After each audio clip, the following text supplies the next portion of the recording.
जय श्री कृष्ण। राधे कृष्ण। ओम नमो भगवते वासुदेवाय।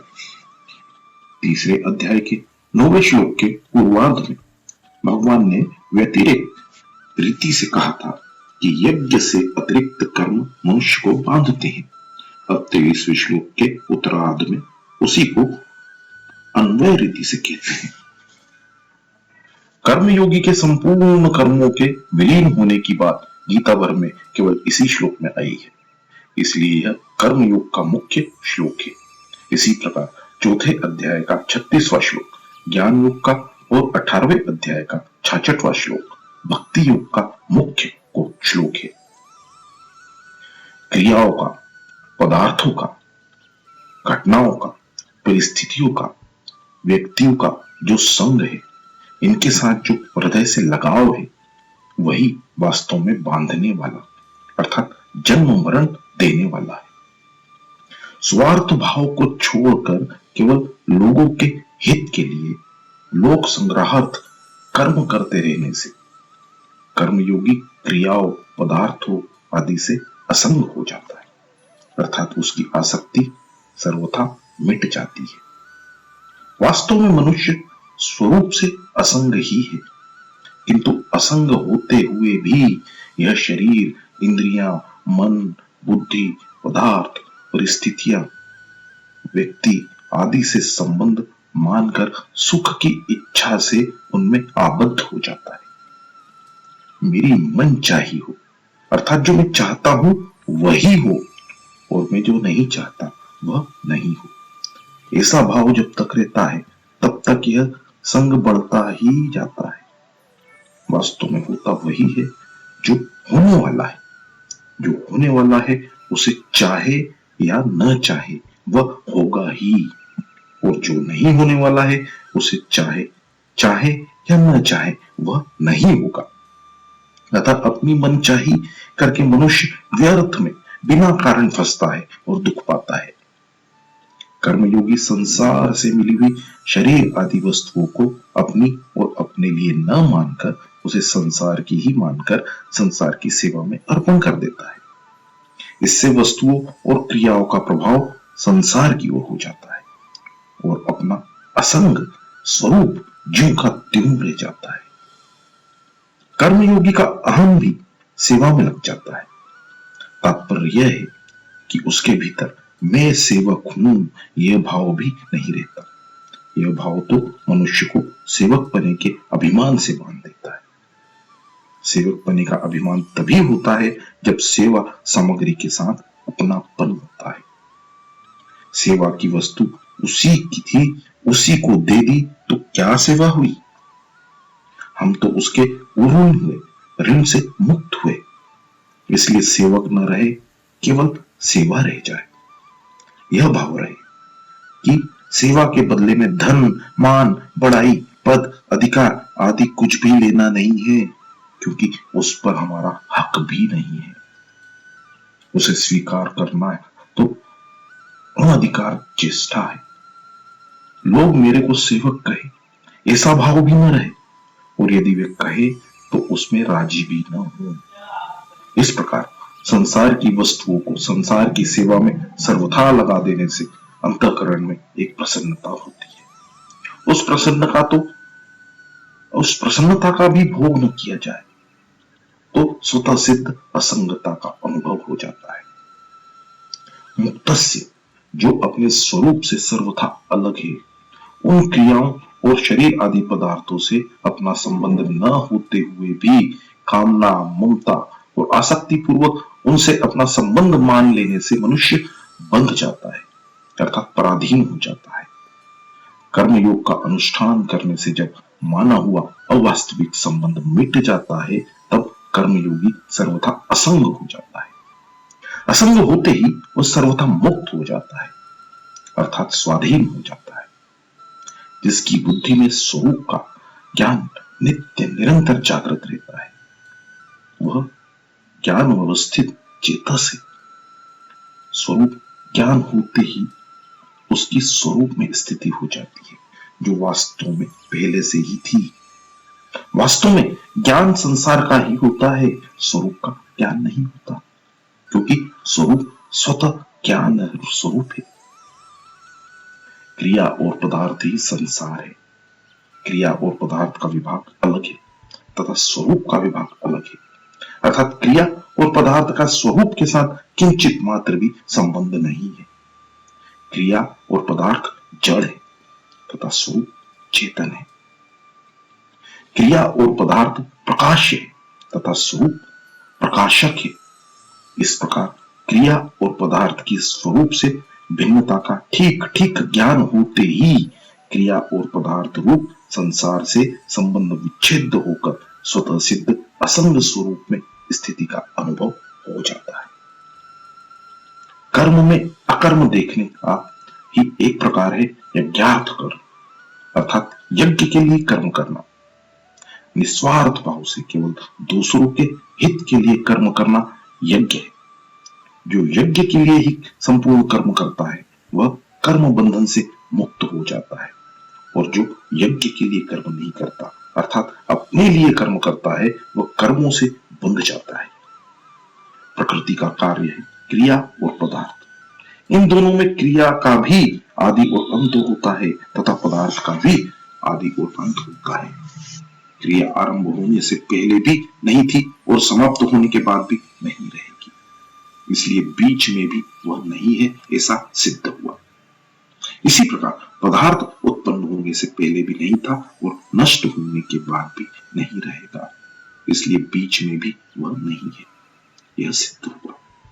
क्योंकि यह सिद्धांत है कि जो वस्तु आदि और अंत में नहीं होती वह मध्य वर्तमान में भी नहीं होती।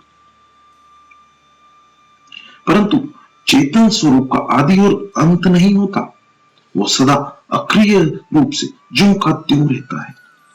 वह चेतन तत्व क्रिया और पदार्थ दोनों का प्रकाशक है। इस प्रकार क्रिया और पदार्थ के साथ किंचित मात्र भी संबंध न होते हुए भी जब वह इनके साथ अपना संबंध मान लेता है तब वह बंध जाता है। इस बंधन से छूटने का उपाय है फल इच्छा का त्याग करके केवल दूसरों के हित के लिए कर्म करना। संसार में अनेक प्रकार की क्रियाएं हो रही हैं और अनेक प्रकार के पदार्थ विद्यमान हैं, परंतु मनुष्य जिन क्रियाओं और पदार्थों से आसक्ति, ममता और कामना पूर्वक अपना संबंध मानता है उन्हीं क्रियाओं और पदार्थों से वह बंधता है।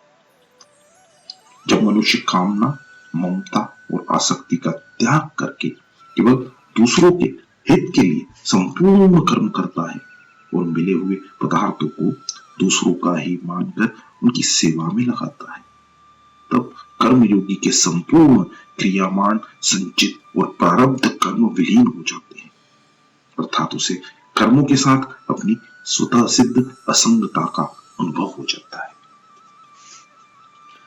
कर्ता, करण और कर्म, इन तीनों के मिलने से कर्मों का संचय होता है।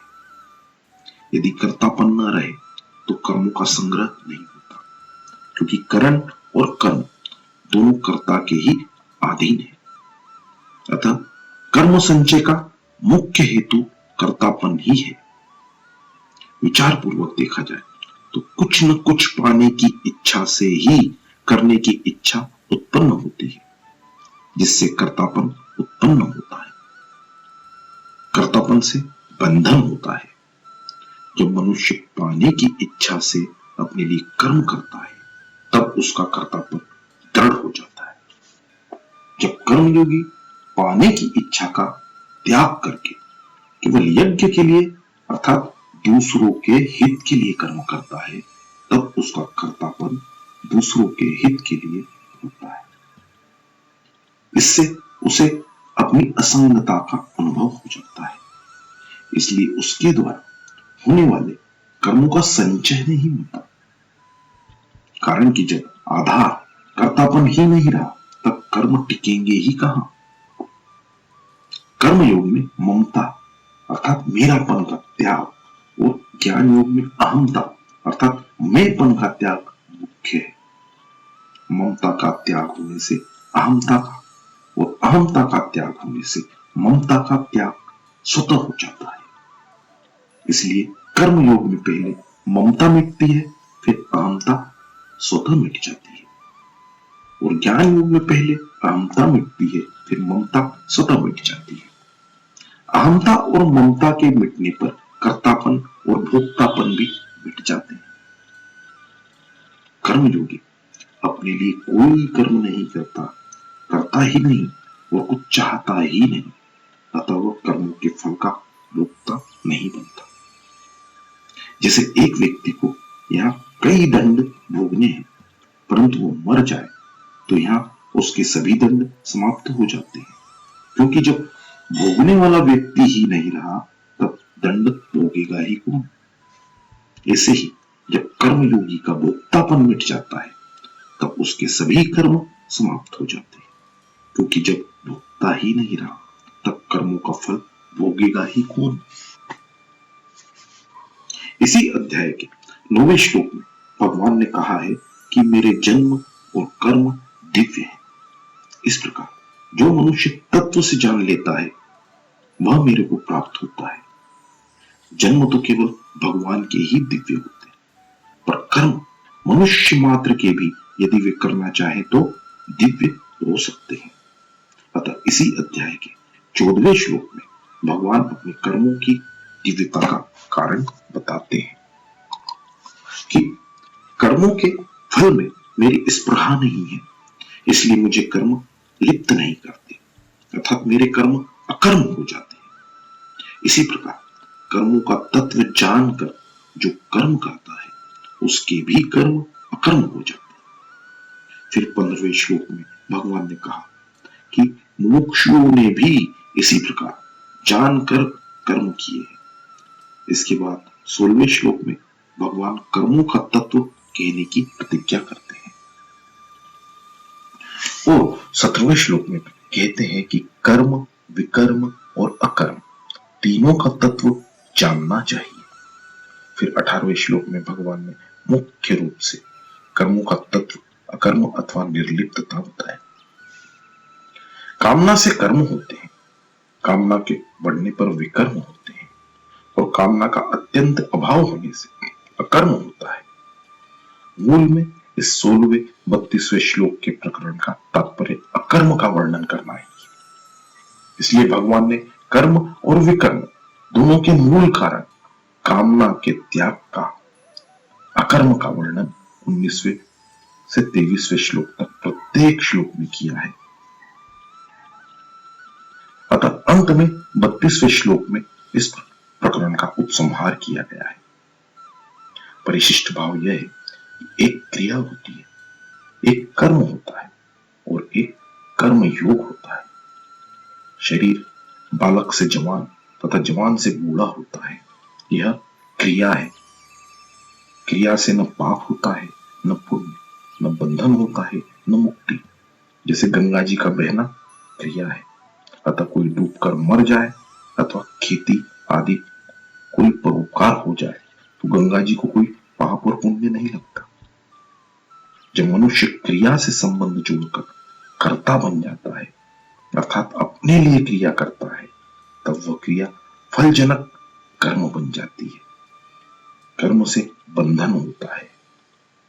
कर्म बंधन से छूटने के लिए जब मनुष्य अपने लिए कुछ नहीं करता, प्रत्युत निस्वार्थ भाव से केवल दूसरों के हित के लिए ही कर्म करता है, तब वह कर्म योग हो जाता है। कर्म योग से बंधन मिटता है, बंधन मिटने से योग हो जाता है, अर्थात परमात्मा के साथ नित्य संबंध का अनुभव हो जाता है। यह 23वां श्लोक कर्मयोग का मुख्य श्लोक है, जिसे भगवान ने ज्ञानाग्नि सर्वकर्माणि मोक्षशापि पदोस्ते भक्त के संपूर्ण पाप नष्ट होने की बात कही है। ऐसे ही इस श्लोक में यज्ञाचरत कर्म समग्र प्रविलीयते पदों में कर्मयोगी के समग्र कर्म पाप नष्ट होने की बात कही गई है। जय श्री कृष्ण, राधे कृष्ण। ओम नमो भगवते वासुदेवाय।